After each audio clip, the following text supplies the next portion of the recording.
더 마실 수도 없었고 안 마실 수도 없었습니다. 죽음을 택할 용기조차 없었습니다. 저는 어찌할 바를 모르고 멈춰 버렸습니다. 감정도 생각도 그대로 멈춘 채 산송장처럼 지냈습니다.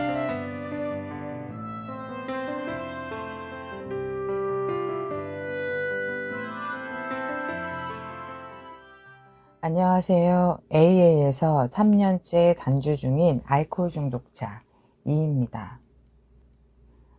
나는 술을 마시고는 살 수 없는 사람이다.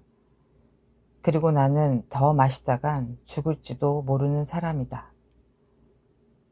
술 문제로 입원하여 16개월, 횟수로 3년여 병원 생활을 하고 태어난 지 열흘도 안 되어 또다시 술잔을 잡은 채가 병원에 재입원을 하고 나서 들었던 생각입니다.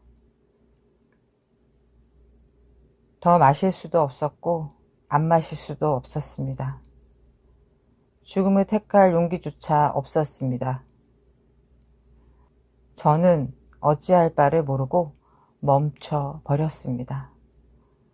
감정도 생각도 그대로 멈춘 채 산송장처럼 지냈습니다. 그때 같은 병실에서 함께 지내던 환우 한 명이 폐암 진단을 받게 되었습니다. 그런데 그 환우는 그 결과를 그대로 받아들이는 것도 모자라 암을 일찍 발견해서 다행이라고 말하며 환하게 웃는 것이었습니다. 순간 그 얼굴에서 저는 빛을 보았습니다. 그 빛은 저에게 와서 용기와 희망으로 이어졌습니다. 술만 아니면 뭐든지 해보자. 그리고 하루도 술을 참지 못했던 저에게도 기적처럼 술 없는 하루하루 이어져 갔습니다.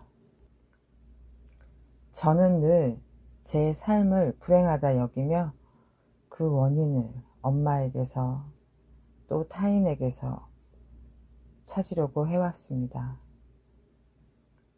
원한밖에 남은 게 없다고 생각했던 제 삶에도 새로운 싹이 움트기 시작했습니다. 단주 4개월 차에 설암이라는 진단을 받았지만 내가 술잔을 들지 않고 조금이나마 본정신이 돌아왔을 때 이 병이 찾아와 다행이라는 감사의 마음이 들었습니다. 치료 과정에서 혹시 제가 무료할까봐 없는 살림에도 남편은 제 어릴 적 꾸민 그림을 그리도록 적극적으로 지원해 주었습니다. 덕분에 자격증을 따고 운 좋게도 작은 상도 받게 되면서 고통 앞에서 삶이 더욱 다채로워지는 경험도 하게 되었습니다.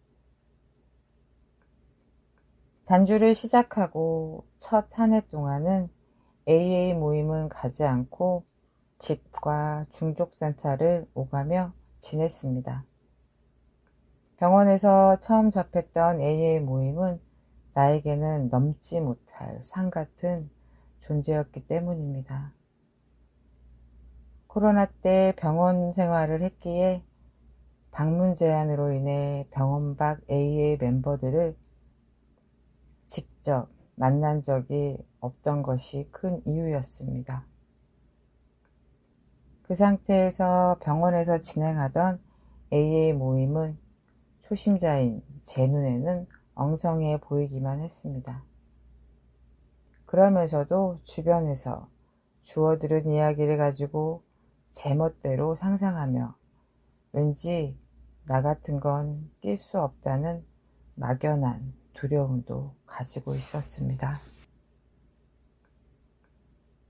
연말쯤 중독센터 회원 선생님이 AA 송년 모임에 와서 다과를 나누자고 제안해 주신 덕분에 용기 내어 처음으로 지역 AA 모임에 참여하게 되었습니다.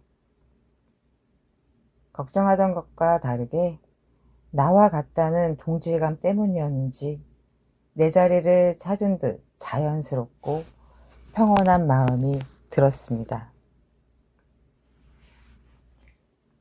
그렇게 모임과 함께 세 번째 단주 생일이 돌아올 때쯤 또 하나의 사건이 생겼습니다. 그동안 내 병원 뒷바라지를 해주고 단주 생활에 든든한 지원군이 되어주던 남편이 팔을 다쳐 수술을 하게 된 것입니다. 중독자 부인을 위해 아픔을 참아가며 일한 결과였습니다. 퇴원 후 남편이 집에 있게 되면서 가정 안에 생활고가 생겼고 남편과 부딪히는 일이 잦아졌습니다. 이대로 있다간 다시 술잔을 들거나 이혼할 수도 있겠다는 생각에 미친 척 용기 내어 취업에 나서게 되었습니다. 직장을 그만둔 지 6년 만에 재취업이었고 그게 벌써 1년 전 일이 되었습니다. AA에서 배운 대로 하려고 노력했습니다. 내 뜻만 고집하지 않고 주어진 상황을 받아들이고 먼저 감사함을 찾기. 그러다 보니 힘든 상황이 와도 무사히 넘기며 지금까지 온 것 같습니다. 돌이켜보면 어쩌면 이 모든 게 다시 사회로 돌아가 일반인들과 부대끼며 정상적인 생활 처리를 할 수 있게끔 이끌어주신 위대하신 힘의 인도하심이라고 믿습니다. 오늘도 순간순간 내 뜻대로 안 될 때마다 화가 나기도 합니다. 하지만 오늘도 내가 어떤 사람이라는 것을 잊지 않으며 멘토가 되어 앞에서 끌어주시는 멤버 선생님들과 AA 모임 안에서 하루를 살아낼 수 있음에 감사드립니다.